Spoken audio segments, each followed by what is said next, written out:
Hello guys, कैसे हैं आप? उम्मीद करते हैं आप सब खैरियत से होंगे, खुश होंगे। देखने जा रहे हैं नेक्स्ट पार्ट। करते वीडियो स्टार्ट और देखते हैं। में जो पुत्र प्राप्त होने वाला है ये काम उसके भीतर भी इसी प्रकार मेरा दास और प्रकाश हो। पुत्र, मैं ऋषि दुर्वासा एक मंत्र देता हूँ जिससे तुम किसी देवता का आह्वान कर उस देवता को बुला पाओ, उस देवता की तरफ पुत्र की प्राप्ति कर पाओ। परंतु देव, मेरा अभी तक विवाह नहीं हुआ। मैं कैसे पुत्र प्राप्त कर सकती हूँ? तो तुमने मेरा आह्वान क्यों किया पुत्र?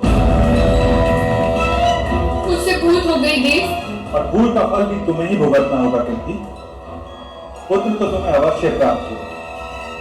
महर्षि दुर्वासा का श्राप भी खाली नहीं जाता और वरदान भी खाली नहीं जा सकता। मेरे विलीन होते ही मेरे तेज का एक अंश बालक के रूप में तुम्हारे पास रह जाए, इसे मैं रोक नहीं सकता कुंती। पर मेरे पिता का क्या दोष भगवान? ये लांछन तो उन पे भी लगेगा। लोग कहेंगे कि महाराज कुंती भोज की पुत्री का चरित्र शिथिल है।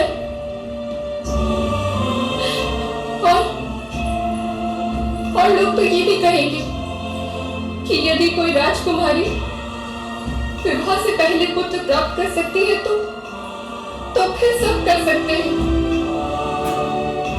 ये वरदान वाली बात तो कोई मानेगा भी नहीं भगवान। मैं तुम्हारी दुविधा को समझ सकता हूं कुंती। तुम्हें वरदान स्वरूप प्राप्त हुआ है।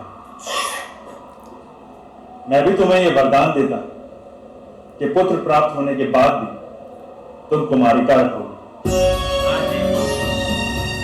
तुम्हारा चरित्र शुद्ध और पवित्र रहे।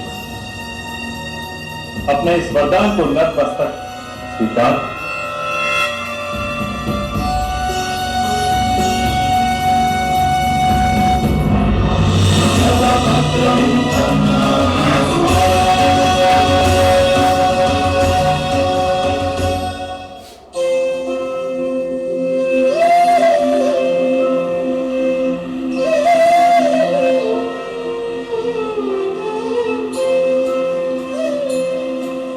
सूर्यदेव सा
मैं विवश हूँ।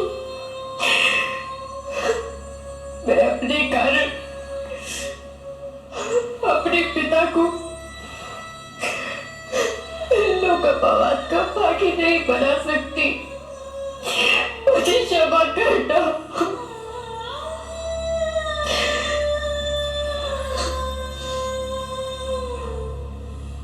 भगवान सूर्य नारायण, अपने पुत्र की रक्षा करना।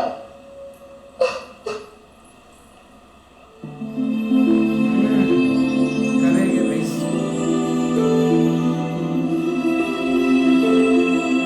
लो जी।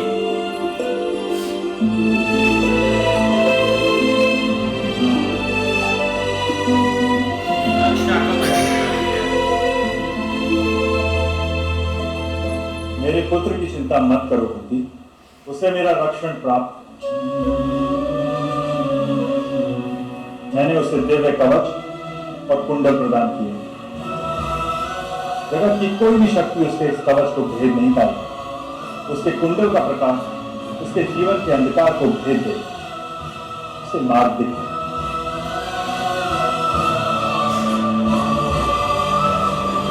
मेरा पुत्र अभय होगा कुंती। समग्र विश्व में वो कौन के नाम से प्रकाशित होगा?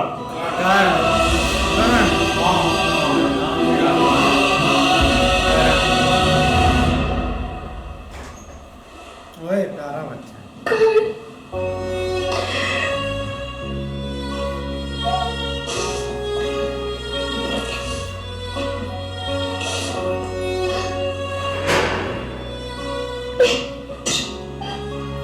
ओए यार।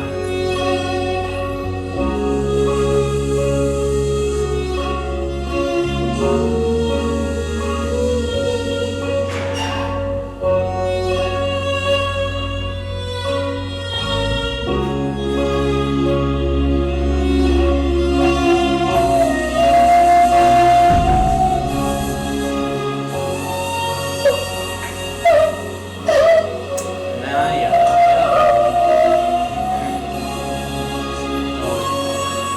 यार बहुत जिगरा चाहिए तो बेचारा छोटा सा है।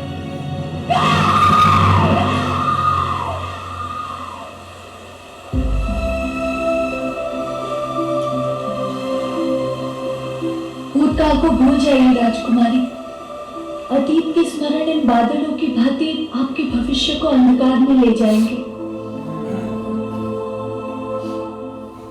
भूल जाओ? कैसे भूल जाऊं प्रियंवदा? संतान का त्याग कर देने से वो अतीत नहीं हो जाता।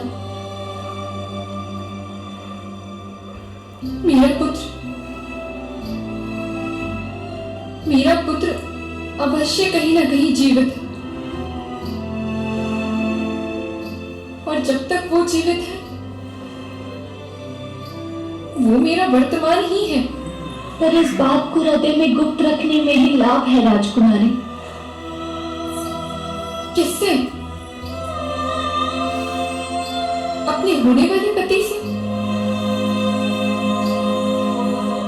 नहीं प्रियंवदा, जिस प्रकार जल पर भवन नहीं बांधा जा सकता, ठीक उसी प्रकार जल पर जीवन नहीं उभारा जा सकता। पर राजकुमारी, ये सत्य जानने के बाद कौन करेगा आपसे विवाह?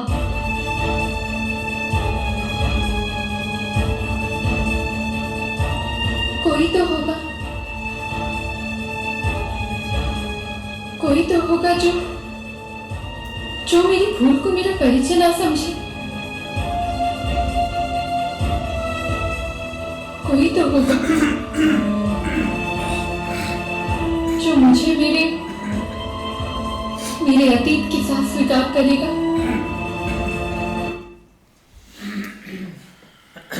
बिल्कुल यार, काफ़ी इमोशनल सीन था, क्योंकि कुंती जी जो है ना वो काफ़ी उनके लिए ना मुश्किल था। मतलब जो उन्होंने स्टेप लिया है ना, लेकिन अगर वो पुत्र अपने को पास रखती तो फिर भी बहुत ज़्यादा मुश्किल था, मतलब उनका फ्यूचर बहुत बुरा हो जाना था यार। नहीं ऐसे ही है, लेकिन यार वो एक राजकुमार और अपने पिता को भाई नहीं बता सकती थी, क्योंकि ये राज राज ही रह जाना था।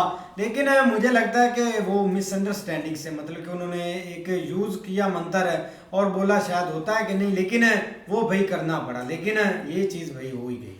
उसने तो भाई मुझे लगता है सूर्य देवता को देखने के लिए ना, सूर्य देवता को देखने के लिए भाई ऐसा मंत्र पड़ा था।